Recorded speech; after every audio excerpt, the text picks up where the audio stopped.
हर मौसम में कैसे फिट रहते हैं स्वामी रामदेव, और क्या उनका रहस्य है, क्या उनका खान पीन है, क्यों इतने फिट रहते हैं। हमारे साथ एक आप देख सकते हैं फिटनेस फिट बैठे हैं जो कि डॉक्टर मनोज मित्तल सर हैं।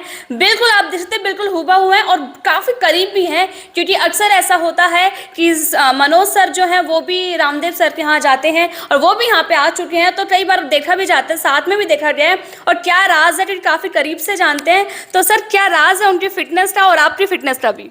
देखिए, जब तक हमारा ये सेशन समाज के बीच में अच्छी तरह से पहुंचेगा तब तक स्वामी रामदेव सीनियर सिटीजन की कैटेगरी में होंगे, और ये पूरे देश के सीनियर सिटीजन के लिए एक तरह का एक मशाल है कि सब लोग इस चीज़ को समझें, देखें कि इस उम्र पे लगभग धीरे धीरे करके अब 60 वर्ष के होने वाले हैं स्वामी रामदेव जी, और उस समय भी वो 18 साल के जवान के साथ कुश्ती लड़ने का एक दम भरते हैं। उसके पीछे कैसा उनका खान पान है मैं वो भी आपको बताऊँगा।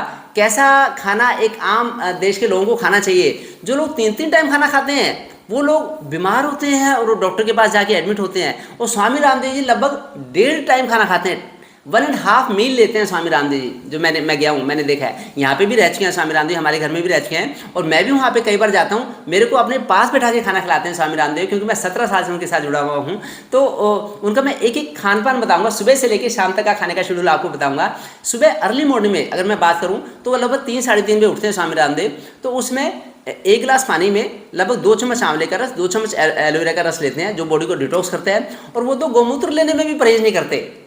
लोग कहते हैं कि शराब पीने में तो कोई दिक्कत नहीं है, बीड़ी पीने में कोई दिक्कत नहीं है, लेकिन गोमूत्र से लोग परहेज करते हैं। स्वामी रामदेव तो गोमूत्र में भी अपनी हेल्थ को झांकते हैं और हेल्थ फिटनेस उनको मिलती है। जो योग करवाते हैं वो डिस्टेंस वहाँ से 1-1.5 किलोमीटर दूर है, वहाँ तक रनिंग करते हुए जाते हैं, स्ट्रेचिंग करते हैं, फिर वहाँ पे जाके लगभग 3-4 घंटे का लंबा योग सेशन होता है, जिसमें वो पुशअप भी लगाते हैं और योग भी कराते हैं, जॉगिंग भी करते हैं। उसके बाद थोड़ी सी देर के बाद वो थोड़े से फल लेते हैं, 1 या 2 फल लेते हैं। लोग फल को तो महंगा भोजन कहते हैं, 100 रुपये के फल लाएंगे तो बड़े महंगे हैं, बड़े महंगे हैं, लेकिन 200 रुपये की शराब लोग पी लेते हैं, चाहे बर्थडे के बहाने, चाहे फेयरवेल पार्टी के बहाने, किसी भी चीज़ के उसे, लेकिन लोग फलों को महंगा कहते हैं। मैं चाहता हूँ कि सब लोग इस पर ध्यान करें कि फल और जो सब्जियाँ हैं ये तो एल्कलाइन फूड हैं, ये बॉडी को डिटॉक्स करते हैं। जितना हम ज़्यादा जंक फूड खाएंगे उतना ही हमारी फिटनेस सारी डिस्टर्ब हो जाती है, उसकी धज्जियाँ उड़ जाती हैं। तो फिटनेस को अच्छा रखने के लिए वो भी एल्कलाइन फूड लेते हैं, जैसे 1 या 2 सेब ले ली या मौसम का खीरा खा लिया, इस तरह से ले लेते हैं। और फिर खाने के टाइम देर के बाद ही मिलता है, क्योंकि फिर वो हवन करते हैं,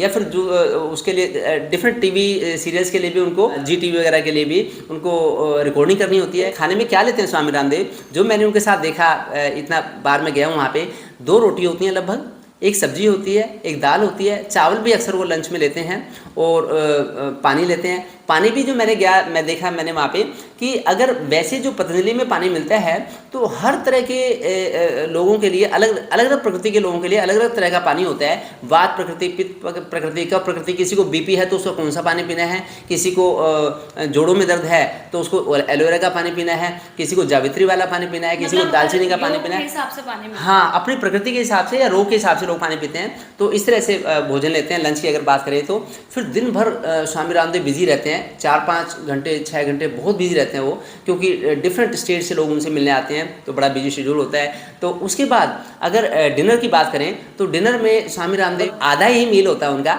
या तो दलिया लेते हैं या खिचड़ी लेते हैं। इतनी मेहनत करने के बाद भी अगर मैं देखूं तो 24 घंटे में से लगभग 20 घंटे स्वामी रामदेव बिजी रहते हैं, और फिर खिचड़ी या दलिया लेके ही उनका 7-7:30 बजे के आसपास डिनर का टाइम होता है, वो डिनर करते हैं, और इतने छोटे से डिनर से ही वो हमेशा हेल्दी रहते हैं। अगर खाने की बात करूँ तो मैं भी पतंजलि होके आई थी अभी कुछ दिन पहले, और मैं अगर आपको अपना रूटीन बताऊं तो मैंने भी वहाँ पे जब सुबह मैं गई तो मुझे दलिया वहाँ पर ब्रेकफास्ट में मिला, और मुझे लगा शायद दलिया बहुत अच्छा होगा क्योंकि हम जैसे घर में बनाते हैं, लेकिन उसमें ना तो मुझे दूध लगा और ना मुझे उसमें चीनी लगी, क्योंकि उन्होंने मतलब अपने हिसाब से मुझे दिया था वो। और जब हम वहाँ पे लंच के लिए गए तो लंच भी बहुत सिंपल लंच था, दाल थी, सब्जी थी, वो भी घिया की सब्जी, क्योंकि घिया की सब्जी तो शायद हम घर में भी नहीं खाते हैं। मुझे लगता है कि अगर स्वामी रामदेव जी जैसा हमें अगर रूटीन फॉलो करना है, 1 या 2 दिन तो हमें ज़रूर लगेंगे, ऐसा लगेगा कि यार मतलब क्या हम खा रहे हैं, लेकिन ये है कि रोग से मुक्ति पा सकते हैं बिल्कुल। डेफिनेटली। अब मैं बात करता हूँ माइंडसेट की। अगर माइंडसेट की बात करें तो स्वामी रामदेव इंडियन कल्चर को फॉलो करते हैं और उन्होंने स्वदेशी का परचम पूरे विदेशों में भी फहराया है, पूरे विश्व में स्वदेशी का परचम फहराया है। जो महात्मा गांधी का सपना था, जो महात्मा गांधी सोचते रह गए, वो स्वामी रामदेव जी ने करके दिखाया। तो जैसे मैंने पतंजलि में वहाँ पे सारी चीज़ एक्सप्लोर करी, लेकिन कुछ लोगों का ये भी कहना है कि स्वामी रामदेव जी योग के साथ साथ बिजनेस भी करते हैं, तो आप इस पे क्या बोलोगे? देखिए, ये भारत माता के सच्चे सपूत है स्वामी रामदेव। उन्होंने भारत के लोगों को बिजनेस करना सिखाया। 75 वर्षों के भारत की आज़ादी के इतिहास में पहली बार उन्होंने मेड इन भारत का सिक्का पूरी दुनिया में चला के दिखाया। जो महात्मा गांधी सोचते रह गए, जो महात्मा गांधी का सपना था, जो कर नहीं पाए, वो इन्होंने करके दिखाया। स्वदेशी का परचम जो पूरे दुनिया में लहराया है। आज स्वदेशी पतंजलि के उत्पाद लगभग पूरे दुनिया में हर जगह मिलते हैं और भारत में भी बहुत बड़ा ब्रांड बन के उभरा है पतंजलि। तो इसलिए उन्होंने ये अच्छा काम करके दिखाया है और ये भी एक हर भारतवासी के लिए गर्व का विषय है। और साथ ही साथ ये भी कहा जाता है कि स्वामी रामदेव जी भगवान में विश्वास कम रखते हैं। देखिए, माइंडसेट का एक अलग अलग माइंडसेट होता है। भारतीय संस्कृति में उनका बड़ा गहरा विश्वास है। वो एक अलग बात है कि जो चीज़ें उनको पसंद आती है वो उसमें से उठा लेते हैं, जो नहीं पसंद आती वो उनको इग्नोर कर देते हैं। वो ज़्यादा शिवलिंग पे जल चढ़ाने को या फिर शनि देवता पे तेल चढ़ाने को या नवरात्रि के व्रत रखने को बहुत ज़्यादा तवज्जो नहीं देते। उनके लिए तो सारे दिन, सारे मुहूर्त एक जैसे हैं। तो बेसिकली वो आर्य समाज से वो करते हैं। लेकिन भारत के प्रत्येक नागरिक को उन्होंने जीना सिखाया है। उन्होंने सुबह जल्दी उठना सिखाया, रात को जल्दी सोना सिखाया और हर किसी के हाथ में उन्होंने कुंजी दे दी, स्वस्थ की कुंजी। उनके भारत के हर नागरिक के हाथ में स्वस्थ रहने की कुंजी दे दी। अब वो डिपेंड करता है कि लोग कैसे उसका उपयोग करते हैं। उनकी ये मुहिम है कि ना एलोपैथी, ना आयुर्वेद, ना नेचुरोपैथी, किसी की भी जरूरत नहीं पड़ेगी अगर लाइफस्टाइल उनके मुताबिक चले योग। और ये भी देखा जाता है कि अक्सर जैसे आज की जो युवा है, आज की युवा जैसे खाना खाते हैं, बेड पे सो जाते हैं, बेड पे बैठे बैठे खाना खाते हैं। लेकिन जैसे भी आपने बताया कि वो मतलब दिन में अब बहुत कम खाना खाते हैं, उसके बाद भी एकदम फिट रहते हैं, हमेशा फ्रेशनेस रहती है, कभी भी उनको ऐसे सुस्ती नहीं आती है। हाँ। तो इसका क्या राज है और युवा को क्या बोलोगे आप?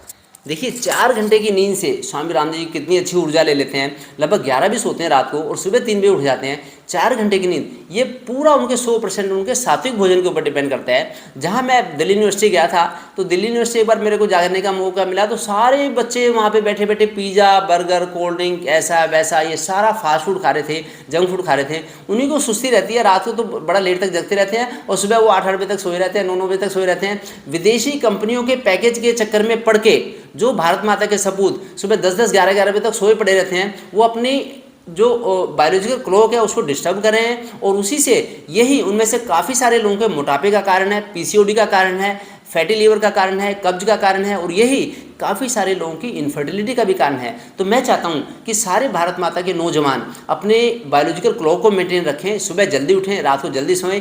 तो सर, आपसे आज हमें बहुत कुछ जानने को मिला, सुनने को मिला, बहुत सारे रहस्य लोगों को भी पता चले। तो भारतवासियों को आप क्या मैसेज देना चाहेंगे? देखिए, मैं तो भारतवासियों को मैसेज देना चाहूँगा कि जो लोग 3-3 टाइम खाना खाते हैं वो बीमार भी होते हैं और हॉस्पिटल में एडमिट भी होना पड़ता है उनको। लेकिन स्वामी रामदेव जी लगभग 1.5 टाइम खाना खाते हैं, 1.5 मील लेते हैं, फिर भी हमेशा निरोगी रहते हैं। और मैंने तो ये देखा है कि उन्होंने 18 साल तक केवल फलाहार और दूध लेके काम चलाया। उन्होंने अन्न खाया नहीं 18 साल तक और कई लाख किलोमीटर की यात्रा करी और वो निरोगी रहे।